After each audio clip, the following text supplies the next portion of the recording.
پاکستان کا ایک ہی مسئلہ ہے کہ ہر کوئی دوسرے کا کام کر رہا ہے.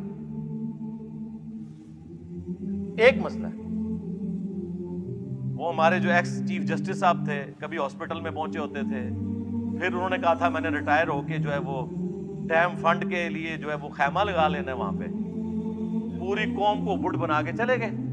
ابھی تک بینکوں کے باہر جو ہے نا ان کے وہ لگے ہوئے ہیں چندہ فنڈ کے بینرز.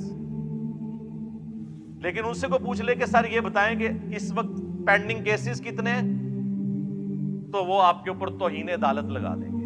آپ کون ہوتے ہیں پوچھنے والے؟ بھائی ہم وہ ہوتے ہیں پوچھنے والے کہ ہمارے ٹیکسز سے آپ لوگوں کی عیاشیاں فلفل ہو رہی ہیں. آپ لوگ 12 15 لاکھ پینشن لے رہے ہیں اور لائف ٹائم سیکیورٹی لے رہے ہیں. تنخواہیں اور پریویلیجز تو چھوڑ دیں, ہم بھی پوچھنے والے ہیں. آپ ملازم ہیں, ہم کوئی غلام ہیں؟ ہاں آپ غلام ہیں پاکستانی عوام کے. میں سرکاری ملازمت الحمدللہ 19 گریڈ میں نے ریٹائرمنٹ لی ہے. میں آج بھی کہتا ہوں ہم پاکستانی عوام کے غلام ہیں. بلکہ میرے آفس میں جب کوئی کہتا تھا نا ملک و قوم کی خدمت کر رہے ہیں, میں نے کہا یہ کون سا یار تماشا لگایا ہوا ہے ملک و قوم کی خدمت, جی اٹامک انرجی والے ملک و قوم کی خدمت کر رہے ہیں. مفت کر رہے ہو, تنخواہیں لے رہے ہو, گاڑیاں لی ہوئی ہیں, ہاؤس رینٹ لے رہے ہو, لائف ٹائم پینشن لوگے, یہ کون سی ملک و قوم کی خدمت ہو رہی ہے؟ یہ اسی طرح کی خدمت ہے جس طرح علماء کہہ رہے ہیں ہم دین کا کام کر رہے ہیں. چندوں پہ خدمت کون سی ہے؟ تنخواہ لے رہے ہو, یہ کون سی بات ہوئی؟ تو یہ اپنے کام نہیں کرتے.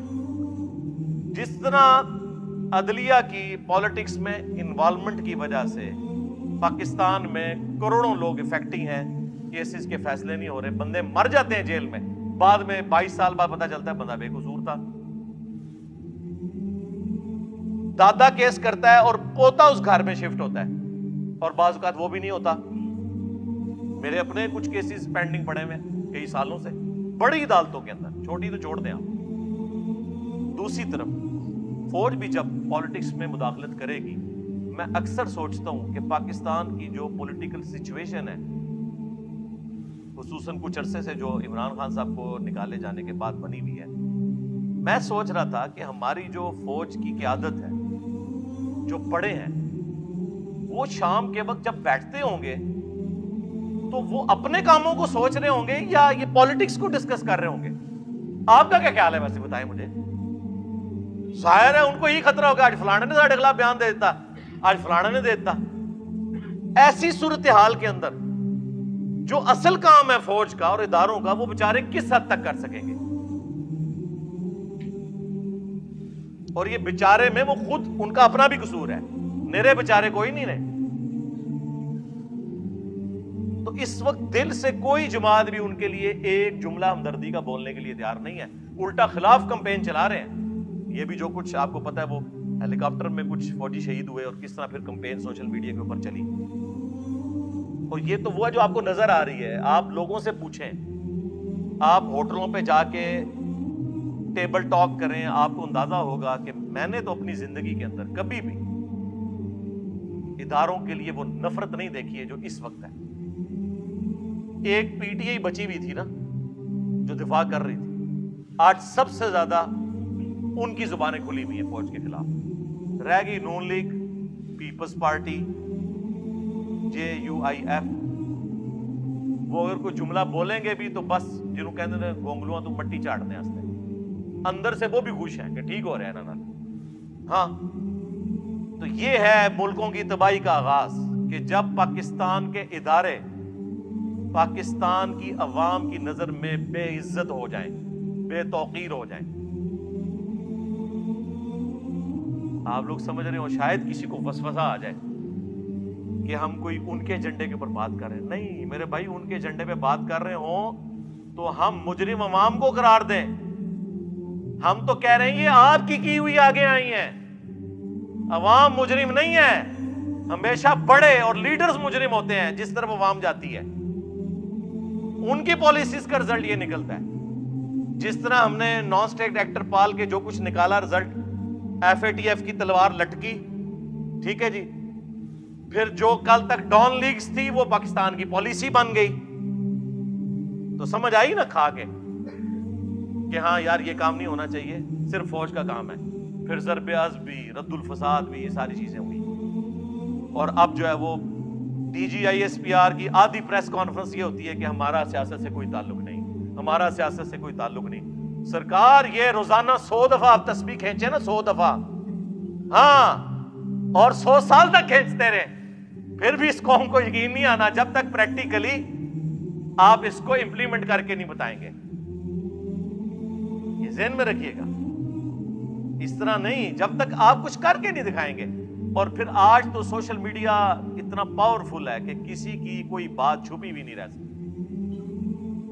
آپ ذرا سی ہینکی پینکی کریں گے, کوئی نہ کوئی کلپ گھومتا گھماتا آ جائے گا, اور پھر وہ بڑا صحافی اٹھا کے اسے ٹویٹر پہ یا اپنے فیس بک پہ لگا دے گا, اور پھر وہ جناب اس طرح پھیل جائے گا. پھر آپ بے شک گرفتار کرتے رہیں. مجھے بتائیں گرفتاریوں سے کیا وہ جو باتیں لوگوں کے ذہنوں میں چلی گئی ہیں وہ نکل گئی ہیں؟ تو یہ کون سا طریقہ ہے؟ اس کی بجائے نیریٹو بنائیں. فوجیں صرف ملک کی سرحدوں کی حفاظت کر سکتی ہیں. جس کو فوج کہہ رہی ہوتی ہے نظریاتی سرحدوں کی حفاظت, وہ فوج نہیں کر سکتی, وہ پولیٹیشنز نے کرنی ہوتی ہے, وہ مذہبی پیشواؤں نے کرنی ہوتی ہے جو اس ملک کے اندر موجود ہوتے ہیں, وہ کاؤنٹر نیریٹو دیتے ہیں. اور ان کا حال آپ دیکھ لیں کہ پہلے تو وہ ایک پیج کی بات کرتے تھے, وہ تو پیج ایسا پھٹا ہے کہ اب یہ پیج بالکل ہی الگ ہو گئے اور سنبھالا ہی نہیں جا رہا. اس اعتبار سے میں سمجھتا ہوں پاکستان اس وقت ڈیسائسو مومنٹ سے میں, یہاں ہم نے ڈیسائیڈ کرنا ہے کہ ہر ایک نے اپنا کام کرنا ہے. عدلیہ کو بھی جو شوق ہے نا کہ 9 بجے کے خبر نامے میں پہلا آدھا گھنٹہ عدلیہ ڈسکس ہو رہی ہو کہ فلاں کو بیل مل گئی, فلاں کی تاریخ لگ گئی. اور تاریخیں کن کی لگ رہی ہیں؟ جو بڑے ہیں, چھوٹوں کا ذکر ہی کوئی نہیں ہے, جو بےچارے انصاف کے لیے سالہ سال سے ذلیل ہو رہے ہیں عدالتوں کے اندر. اور عدالتیں ہماری جو ہے پریس کانفرنس کی جگہ بنی ہوئی ہیں. پولیٹیشنز جو ہیں وہ باہر بیٹھ کے پریس کانفرنس کر رہے ہوتے ہیں, اور ججز جو ہیں وہ کورٹ روم کے اندر پریس کانفرنس کر رہے ہوتے ہیں. آج اگر کسی پولیٹیکل لیڈر نے کوئی بیان دے دیا ہے, اگلے دن کوئی ہائی کورٹ کا جج, کوئی سپریم کورٹ کا جج بیٹھ کے اسے ریبٹل کر رہا ہوتا ہے. کوئی یار تم لوگوں کا یہ کام ہے؟ جج کا مطلب ہے جج کرنا, کہ وہ سنے گا. جج گونگا ہوتا ہے, یہ گوروں سے پوچھیں, جج گونگا ہوتا ہے, صرف وہ اس وقت بولتا ہے جب اس کو کوئی بات سمجھ نہیں آ رہی نا, تو وکیل سے کہتا ہے یہ آپ اس کو ذرا کلیئر کر دیں, باقی آپ اپنا جو جتنا ڈیفنس ہے نا وہ ریٹن میں مجھے جمع کروائیں.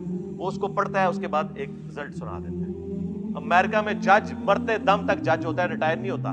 سب سے قیمتی انسان دنیا میں اللہ کی کرسی پہ جج بیٹھا ہوا ہے. اللہ نے اپنے لیے کہا ہے نا اولو العلم قائما بالقسط,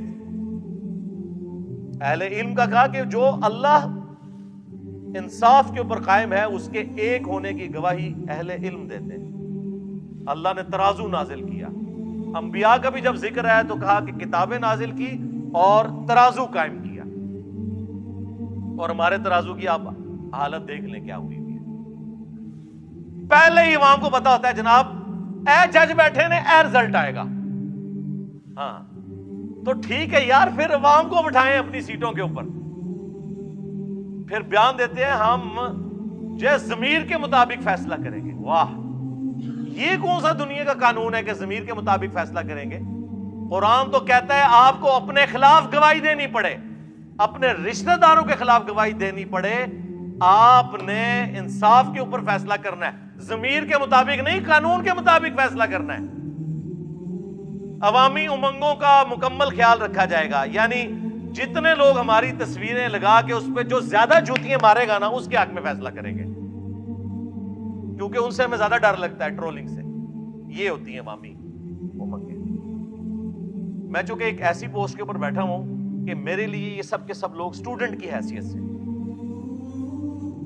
اس لیے میں ان سے اس لہجے میں گفتگو کر سکتا ہوں. وہ پریکٹیکلی اسٹوڈنٹ ہیں بھی الحمدللہ.